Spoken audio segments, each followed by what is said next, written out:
Hello friends, आज हम बात करेंगे हकल रूल और या तो आप ये बोल सकते हो एरोमेटिसिटी। ठीक है, ये दोनों पॉइंट से आपको एग्जाम में क्वेश्चन पूछा जा सकता है। ये जो टॉपिक है वो ऑर्गेनिक केमिस्ट्री 2 मतलब कि सेमेस्टर 3 का हम अभी देख रहे हैं, यूनिट नंबर 1 में। ठीक है, हमारी सीरीज कंटिन्यू चलती रहेंगी, मेरे टॉपिक ऊपर नीचे होते रहेंगे, लेकिन सारे टॉपिक मैं कवर 100% करूँगी। ठीक है, उसके बाद आपको नोट्स मिल जाएगी टेलीग्राम चैनल पर। ठीक है, तो रॉबिन्सन ने फर्स्ट प्रपोज किया कि जो डबल बॉन्ड और सिंगल बॉन्ड जो होते हैं ऑल्टरनेटिव पोजीशन पे, ठीक है, तो उसको हम एरोमेटिसिटी बोल सकते हैं। ऐसा रॉबिन्सन ने पहले प्रपोज की। ऐसा उन्होंने कहा कि अगर हमको दिख रहा है कि ऑल्टरनेट पोजीशन पे डबल बॉन्ड और सिंगल बॉन्ड है तो हम उसको एरोमेटिसिटी बोल सकते हैं। उसके बाद एरोमेटिसिटी की मॉडर्न जो थ्योरी आई, ठीक है, वो थ्योरी 1931 में एरिक हकर ने प्रपोज की थी। ठीक है, उसके ये जो थियरी है वो उसने ये बोला कि ये जो थियरी है वो, ठीक है, polynuclear compound, cyclic and heterocyclic ring system के लिए अप्लाई हम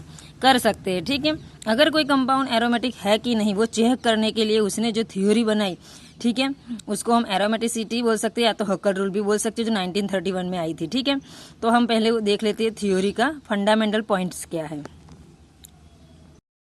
तो थियोरी के जो फंडामेंटल कंसेप्ट है, ठीक है, वो क्या है कि जो पाई इलेक्ट्रॉन का डीलोकलाइजेशन, ठीक है, जो कोई रिंग सिस्टम में होता है तो वो उस कंपाउंड को एरोमेटिक बनाता है, उसका ये कहना था। ठीक है, क्या बनाते हैं, हमको पता है कि बेंजीन में अगर रेजोनेंस हो रहा है, ठीक है, रेजोनेंस मतलब कि डीलोकलाइजेशन ऑफ पाई इलेक्ट्रॉन, जिसे हम रेजोनेंस बोलते हैं, कोई रिंग सिस्टम में अगर होता है तो वो कंपाउंड को एरोमेटिक बनाता है।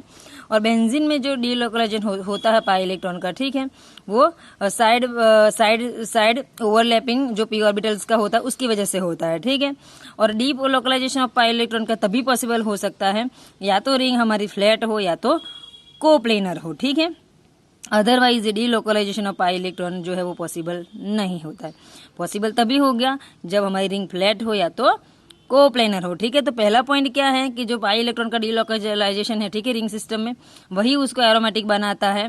और वो side side overlapping P orbitals की अवेलेबल होता है, उसकी वजह से होता है।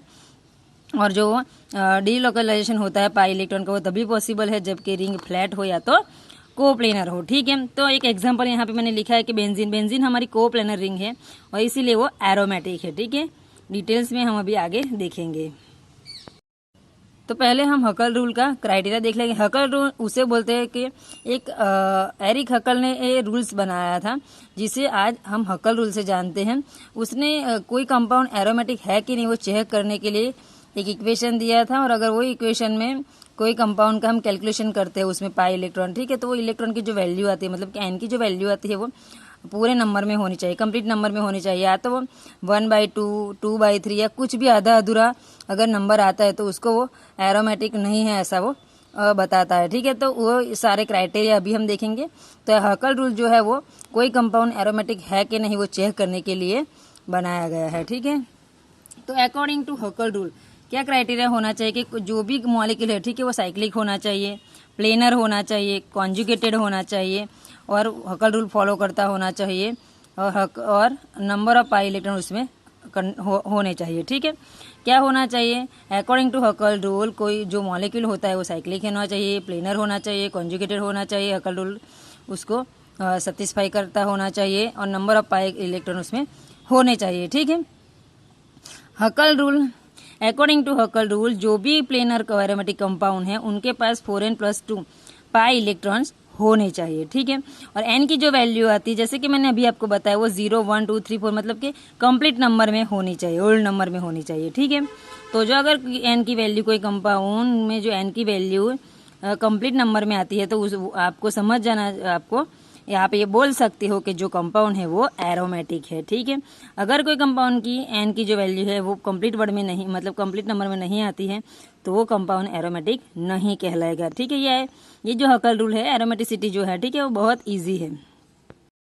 तो अगर आपको किसी भी कंपाउंड की एरोमेटिसिटी चेक करनी हो, ठीक है, तो आपको एन की वैल्यू कैलकुलेट करनी पड़ेगी। अगर एल की वैल्यू कंप्लीट नहीं आ रही, वोल नंबर में नहीं आ रही है, तो आपको ये पता चल जाएगा ये कि कंपाउंड एरोमेटिक नहीं है। ठीक है, तो इसका क्या आप स्टेटमेंट दे सकते हो कि जो भी कंपाउंड की जो एन की वैल्यू है अकॉर्डिंग टू हकल रूल आप जो कैलकुलेशन करोगे उसमें जो एन की वैल्यू आएगी वो एन की वैल्यू कंप्लीट नंबर में होनी चाहिए। अगर वो 1/2 है, 3/2 या कुछ भी आधा अधूरा अगर नंबर निकलता है तो वो आपका एरोमेटिक कंपाउंड नहीं कहलाएगा। ठीक है, तो अभी हम कुछ एग्जाम्पल देखेंगे, तो उस एग्जाम्पल से आपको पता चल जाएगा कि हकर रूल एक्चुअल में क्या है। थ्योरी आपको पढ़नी पड़ेगी, लेकिन अभी आप ये कैलकुलेशन जो करोगे ना, उससे आपको सारे पॉइंट्स क्लियर हो जाएंगे। ठीक है, बहुत ईजी है, आप खुद पढ़ोगे तो भी एक बार आ जाएगा। तो चलिए हम कुछ एग्जाम्पल देखते हैं। तो पहले हमने हमारा हकर रूल लिख दिया है कि 4n+2 = पाई इलेक्ट्रॉन्स। ठीक है, तो पहले हम बेंजीन रिंग की बात करेंगे। तो पहले n हम कॉमन लैंग्वेज में देखें तो नंबर ऑफ रिंग्स। तो यहाँ पे आपको क्लियर दिख रहा है कि यहाँ पे आपकी जो n की वैल्यू आएगी वो 1 आनी चाहिए। क्यों? क्योंकि रिंग एक ही है। ठीक है, तो अब डबल बॉन्ड कितने हैं बेंजीन में? 3 है। ठीक है, तो यहाँ पे हम जो पाई इलेक्ट्रॉन का कैलकुलेशन करेंगे, तो एक पाई बॉन्ड के पास 2 इलेक्ट्रॉन होते हैं। तो यहाँ पे तो डबल बॉन्ड पाई बॉन्ड कितने हैं? 3 हैं। तो पाई इलेक्ट्रॉन कितने हुए? 3 × 2 = 6। ठीक है, एक पाई इलेक्ट्रॉन्स के पास अगर 2 इलेक्ट्रॉन होते हैं तो 3 के पास कितने हुए? 6। ठीक है, तो अभी हमारी इक्वेशन में पाई की वैल्यू हमको मिल गई 6। तो अब आगे का कैलकुलेशन देखते हैं। तो अभी हम क्या करते हैं कि पाई की वैल्यू हमने अभी निकाल दी, 3 × 2 = 6 हमको पाई इलेक्ट्रॉन मिल चुके हैं। तो अब हम इक्वेशन में वो पाई इलेक्ट्रॉन की वैल्यू रख देते हैं। तो यहाँ 4n+2 = 6 आ गया। उसके बाद हम 4n का लेंगे, ये 2 यहाँ ले जाएंगे तो 4 आ गया। इसके बाद n का कैलकुलेशन करेंगे तो 4/4, तो हमारी n की वैल्यू कितनी आई? 1। तो ये 1 हमारा कंप्लीट अंग है। तो ये बेंजीन, तो ये इंडिकेट करता है कि बेंजीन में जो n वैल्यू है वो 1 है, तो बेंजीन एरोमेटिक है। ठीक है, तो आपको इक्वेशन के हिसाब से कैलकुलेशन करनी है। सेकंड एग्जांपल देखते हैं। ये आप नैप्थलीन देख रहे हैं, उसमें डबल बॉन्ड कितने हैं? गिन लो, 5 हैं।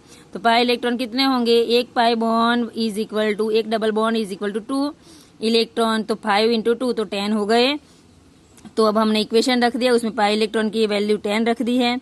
अब 4n = 2 को हम इस साइड ले जाएंगे तो यहाँ 8 आ जाएगा, 8 आ जाएगा। उसके बाद यहाँ n की वैल्यू फाइंड करें तो 8/4, तो यहाँ पे आएगी वैल्यू n की 2। तो ये हमारा 2 कंप्लीट वर्ड है। तो हम ये कह सकते हैं कि हमारा जो कंपाउंड है वो एरोमेटिक है। बस तो इस तरीके से आपको कैलकुलेट करके कुछ एग्जाम्पल भी एग्जाम में दिखाने होंगे। ठीक है, अब नेक्स्ट एक एग्जाम्पल देख लेते हैं। अब देख लो, एंथ्रासिन है। ठीक है, 3 बेंजीन की रिंग होती है तो हम उसको एंथ्रासिन बोलते हैं। तो यहाँ पे आप डबल बॉन्ड कैलकुलेट करो, कितने हैं? 7 है। तो यहाँ पाई इलेक्ट्रॉन कितना होगा? 14। अब हम इक्वेशन में पाई इलेक्ट्रॉन की वैल्यू रख देते हैं 14। तो 4n = ये 2 यहाँ चला जाएगा तो 12 आया। 12 के बाद ये n की वैल्यू क्या आएगी? 12/4, तो 3। तो हम ये कह सकते हैं n = 3 आया। तो अब हम ये कह सकते हैं हमारा जो कंपाउंड ये है वो है एरोमेटिक, मतलब यहाँ पे नंबर हमारा कंप्लीट आता है। ठीक है, तो है ना इजी बहुत। देखो, ये एग्जाम्पल मैं आपको एक्स्ट्रा दे रही हूँ। अगर आपको एग्जाम में लिखना है तो आप लिख सकते हो, नहीं लिखोगे तो भी चलेगा। ठीक है, आपकी मर्जी है। आपको जितने मार्क्स में क्वेश्चन पूछा जाए ना, उसके अकॉर्डिंग आपको एग्जाम्पल दिखाने हैं। तो आप यहाँ पे देख सकते हो डबल बॉन्ड कितने? 2 है। तो हमारे पाई इलेक्ट्रॉन कितने हुए? एक पाई इलेक्ट्रॉन एक डबल बॉन्ड = 2 इलेक्ट्रॉन। तो यहाँ पे 2 है तो 2 × 2 4 आ गया।